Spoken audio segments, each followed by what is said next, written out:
Şimdi arkadaşlar Pensilvanya'nın Amish bölgesindeyiz. Buradaki yaşayan insanlar 400 yıla aşkın bu kültürde hayatlarına devam ediyorlar. Kendilerine bir komünite kurmuşlar burada. Elektronikten, elektrikten, teknolojiden soyutlamışlar. Burada kendilerine özgü bir hayat sürdürüyorlar ve doğal olarak yaşıyorlar. Kendi toplumda kendilerine ait toprakları var. Herhangi bir Amerikan eyaletine kolay kolay böyle büyük vergiler ödemiyorlar ve askerlik durumları yok. Seçim zamanları oy kullanmıyorlar. Öyle bir ihtiyaçları yok.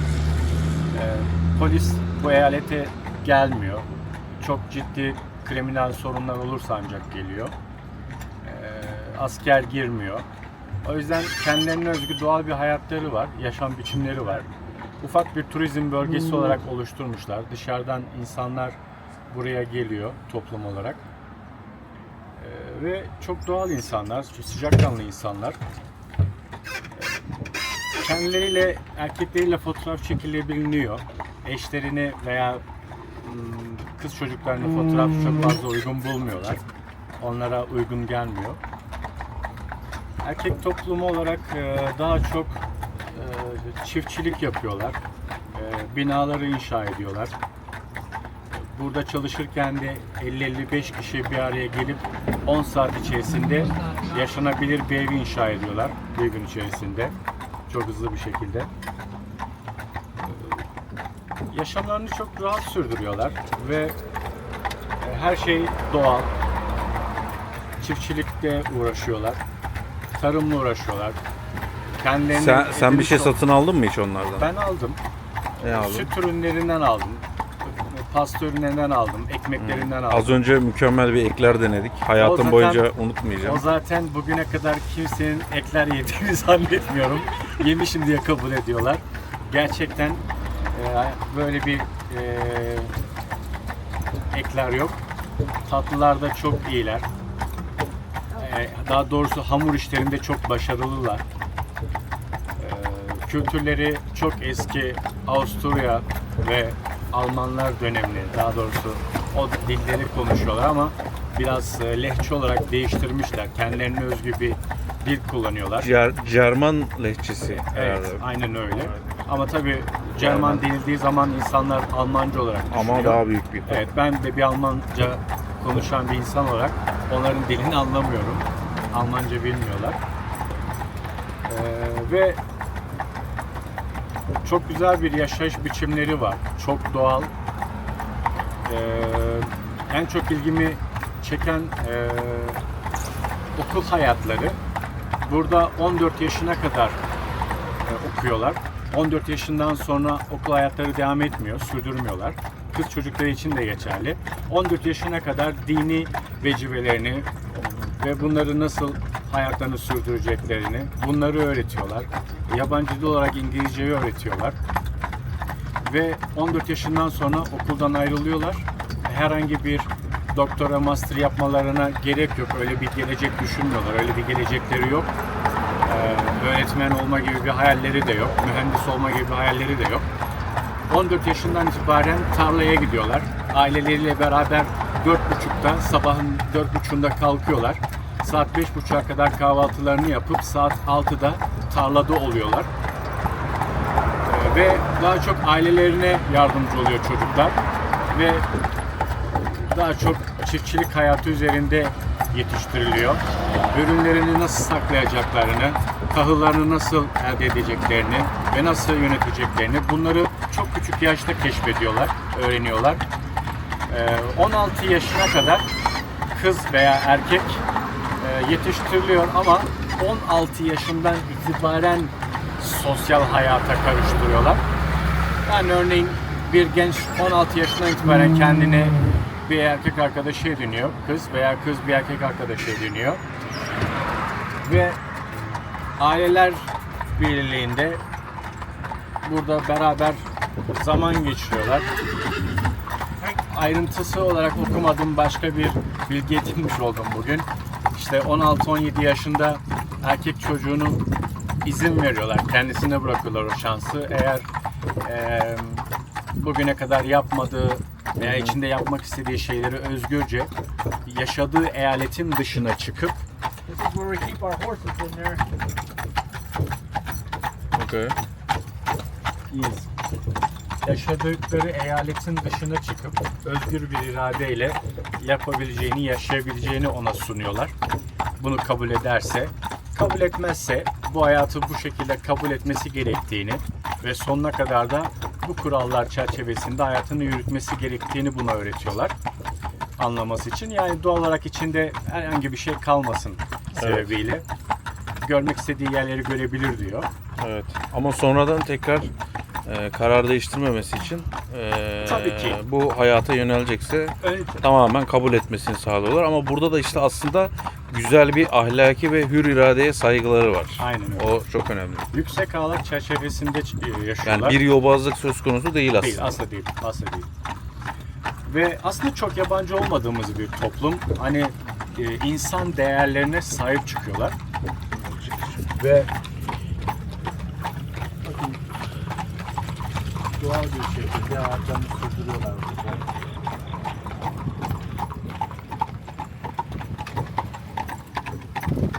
Bütün geçimlerini tarımdan elde ediyorlar. Kendilerine yetecek kadarını stoklayıp kendi içlerinde ticaretini yapıp geri kalanını eyaletlere satabiliyorlar. Çok güzel doğal içecekleri var ve güzel sos olarak yani kışın yemeklerimizde kullandığımız bizim büyüklerimizin yaptığı doğal sosları elde ediyorlar. Ve uyum içinde yaşayan bir toplumlar.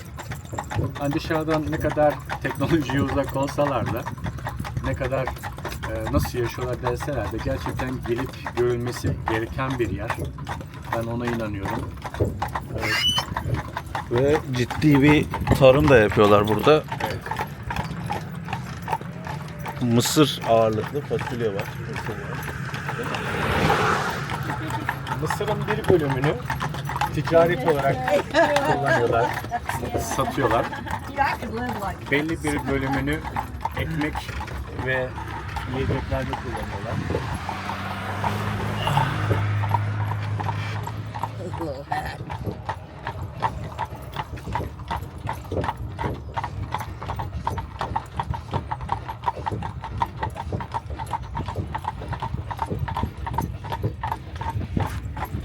It's your first buggy ride? Ya. Yes.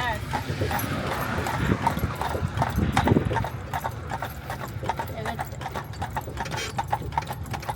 Burada ilişki konusunda çok bakiler. Örneğin bir evlilik kararı aldıklarında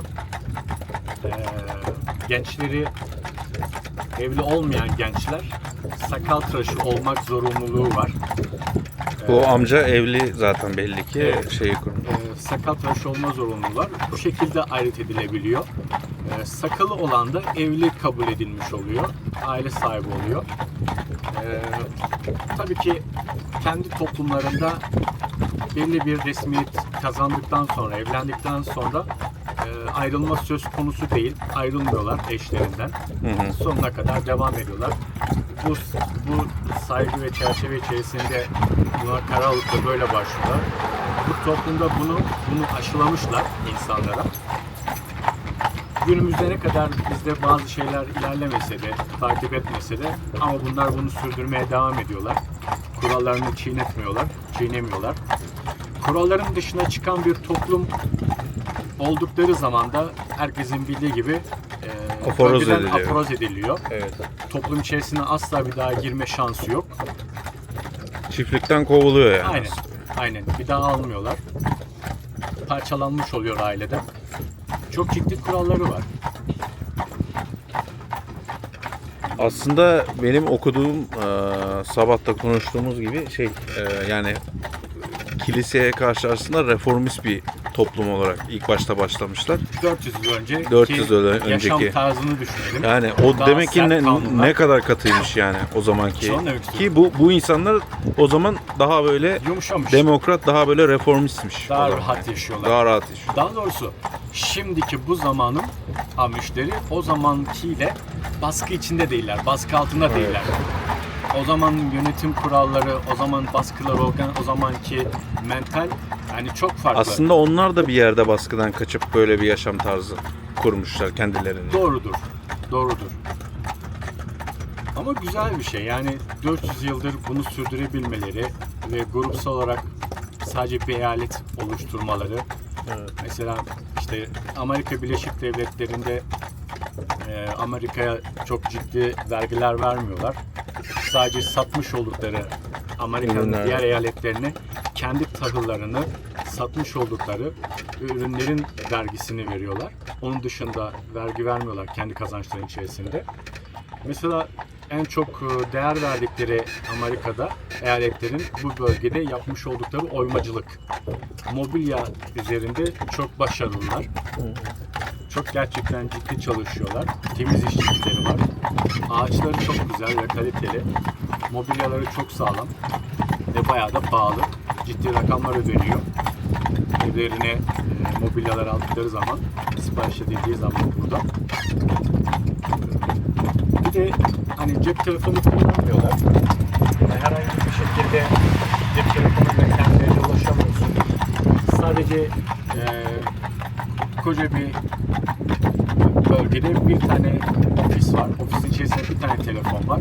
O telefona kendileriyle görüşmek istediğini ve neye ihtiyacın olduğunu orada kendilerine mesaj bırakıyorsun. Onlar sana dönüş yapıyorlar. Eğer yaptırmak istediğin herhangi bir mobilya veya herhangi bir tarımsal bir şeye ihtiyaç duyduğunda onlarla yüz yüze gelip görüşmen gerekiyor. Onlarla bu şekilde bir araya gelebiliyorsun ve seninle bu şekilde çalışıyorlar. Belli bir kısmını senden cash olarak alıyorlar. Genellikle harcamalar burada cash yapılıyor. Çok fazla karta yönelmiyorlar çünkü vergi doğduğu için vergi Evet. ödemek istemiyorlar çok fazla. Doğal olarak cash para kazanmaya çalışıyorlar. Burada mısır tarlaları var. Evet, bir bölümünü yiyecek olarak satıyorlar. Belli bir bölümü sadece tarımsal olarak hayvanların yiyeceklerinde kullanıyorlar veya ekmek olarak mısır ununda kullanıyorlar. Belli bir bölümünü de belli eyaletlere fırınlara mısır unu olarak satıyorlar. Herhangi bir hormon kullanmıyorlar. Karşılar buna. Her şey GDO'suz, her şey doğal. Yani çok sağlıklı yaşıyorlar. Covid zamanında bile öğrendiğim kadarıyla herhangi bir sağlık ekipleri veya iğne kullanılan, vaksin zamanında kullanılan, alınmış olan iğneleri hiçbir şekilde yaptırmamışlar. Kabul etmemişler komite olarak. Bu konuda çok ciddi şeyleri var. Ne derler ona? Kuralları var. Kuralların dışına çok fazla çıkmıyorlar. Evet.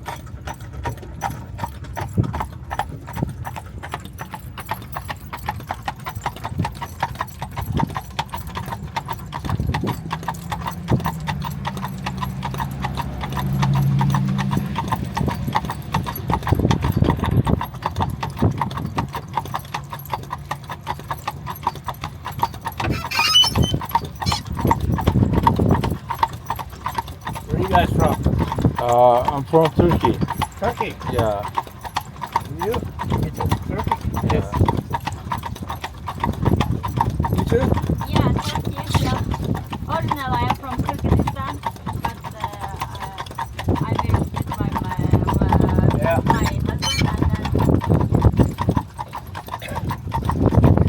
Where are you from? Who, me? Yeah. Oh, BC. Where's that? BC. Oh, BC? So, how many years you have been here? From your the ancestor times or 1700s. 1700s? Wow. Yep.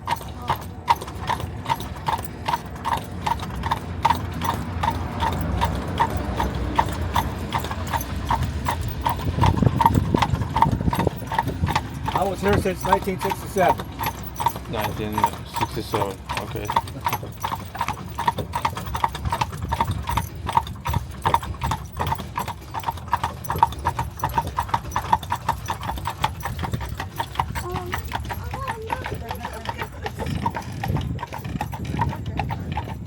Yep.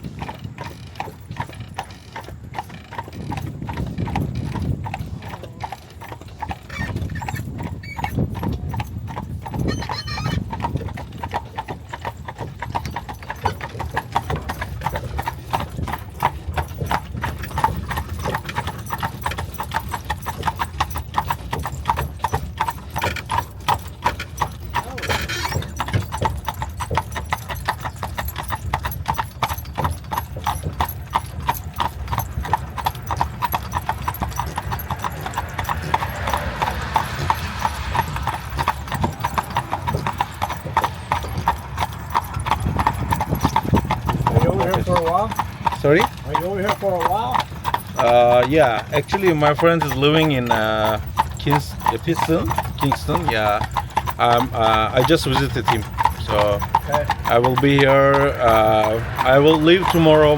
Tomorrow to Niger, Africa. Yep.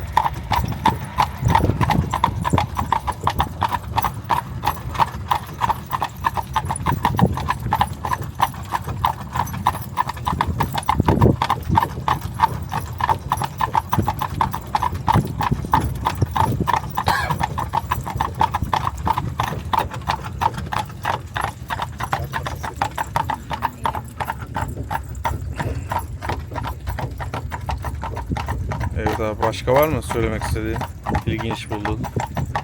55 dakikalık bir tur aldık. Evet. Gezelim. Görelim. Keşfedelim. Bunlara peki evlerini falan ziyaret etmeye izin veriyorlar mı? Nasıl o durum? Aslında öyle bir şey yok ama tabii ki şöyle bir durum var. Burada restoran olarak kendilerinin yapmış olduğu bir restoranları öyle çok fazla yok. Dışarıdan business olarak gelen iş yer açan insanlar var ama kendilerinin öyle bir yerleri yok. Sadece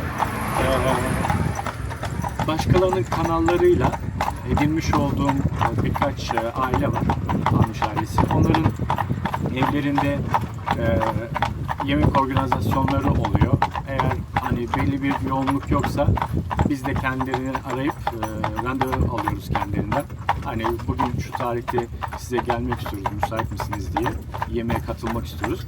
Eğer o gün bir grup almışlarsa ve bizim de katılabileceğimiz bir imkan varsa bize onlar da gün ve tarih veriyorlar. Biz de kendimizin programımızı ona göre ayarlıyoruz. Mesela bugün ayın 28'inde benim böyle bir grubum olduğunu ve yemeğe katılmak istediğimi belirttim. Bugün saat 2'ye verdiler bize randevuyu. Saat 2'de onları ziyaret etmiş olacağız evlerini. 58 kişilik bir grup almışlar, yemek grubu. Biz de onlarla beraber aynı ortamda olacağız. Kendi yani kültürlerinde, kendi imkanlarıyla yapmış oldukları ve çok doğal et ürünleriyle güzel bir öğle yemeği yiyeceğiz hep birlikte. Peki bu dışarıdan evlenmiyorlar ya, mesela atıyorum dışarıdan biri buradaki kuralları kabul edecek olursa buna müsaade edip evlendirebiliyorlar mı acaba? Hiç sorma şansın Şimdi oldu mu? hani bilmediğim bir konu cevap verme Yerinde sormak durumum lazım. doğru olmaz ama bazı şeylerini biliyorum. Örneğin dışarıdan bu bölgede yaşamak, hayatlarını sürdürmek isteyen insanlar var. Ben kendim öğrenmek istediğimde şunu söylediler. Burada yaşayabilmek için öncelikle bir evin olması gerekiyor. Alınabilecek evler 300-350 bin dolardan başladığını söyledi. Çalışma hayatı bizim günlük hayatımızda iş bulma fırsatları gibi aranan bir ortam değil, yaşanan bir ortam değil. Hayat direkt çiftlik odaklı yaşanacak bir ortam ve çalışma hayatı sürüyor burada.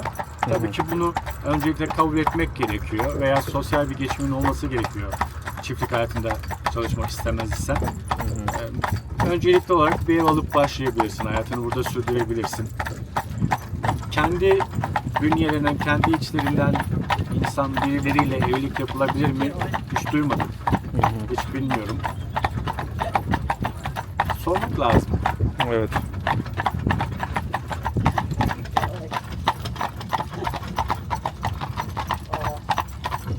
People are just waiting it all. Everybody gets going on. How you doing?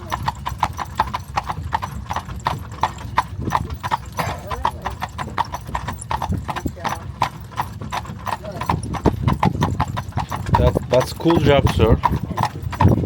What? Drive them. It's really cool job. To use the horses. It's really cool. Oh, okay. Yeah. Yeah, it'd be pretty good. How many hours they are working? The horses daily. Horses. Oh, 6 or 8. 6 hours. Okay.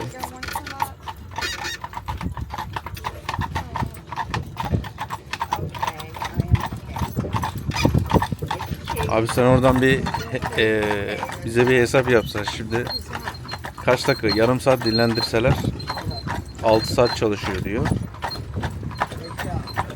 Yani orada da gördük. 4-5 grup var. Bu turunu tamamladıktan sonra diğer oradaki çalışmamış olan grubu öne sürüyorlar. Atlar ortalama 25 dakika bekliyor. Dinleniyor. Aslında yani bir tur artı dinlenme 1,5 saat. Yani 55 artı bir işte 25 dakika 30 dakika dinlense Evet. at yaklaşık 1,5 saat yapıyor. Evet. Yani aslında 4 tur yapıyor bir at herhalde günde. 6 saat çalışıyor dediğine göre ortalama. Ortalama. Öyle bir şey oluyor. Yani bu şeye göre değişiyor. Yani havanın şartlarına göre de değişiyor. Evet. Ama çok güçlü, yetiştirilmiş güzel Değil mi? atları var. Atlar çok iyi ya. Evet. Çok kuvvetli atlar var.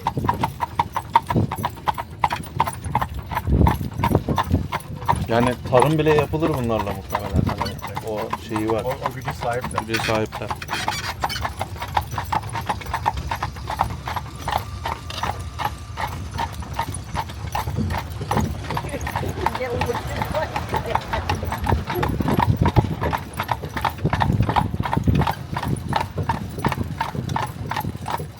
Pretty out here. Oh my gosh.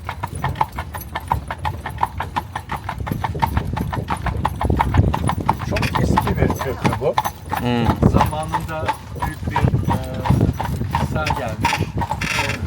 Köprü üzerinden geçen insanlar zarar gördüğü için burayı kapatmışlar. Sudan hala gitmesin diye.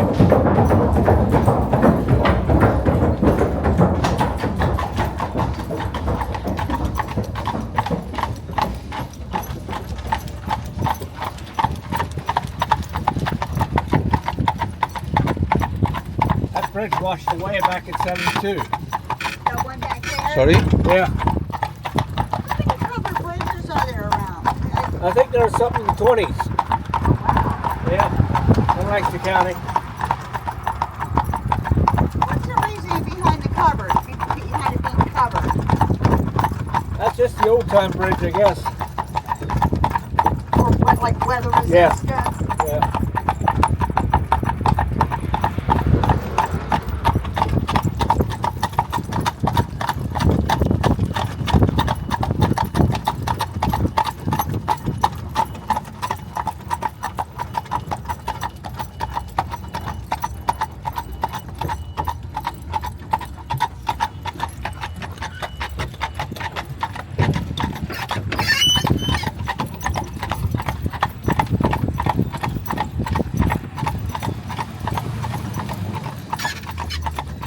Do you remember that flood?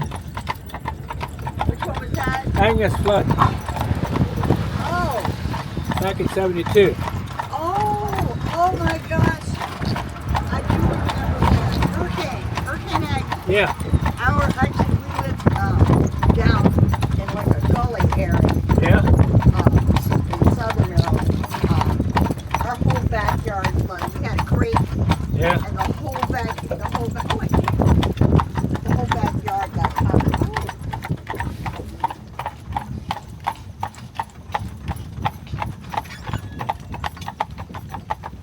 kadar besliyorlar. Evet, gerçekten. Çok sağlıklı hayvanları var. Bunu Türkiye'de olsa dolarla satarlar şunu Yeah, kurbanlar. I do remember that. We went swimming in the backyard.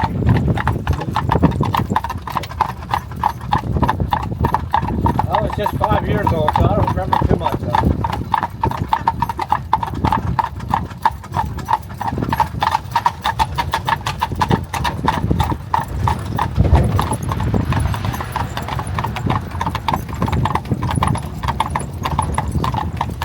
One thing I do remember is our basement had like a foot of water in, Oh, wow. and we went down there to play, and I got a spanking. You did what? I got a spanking. Yeah, I remember those back in the day. They don't do those anymore. Not so much. No, that's what's wrong with this world.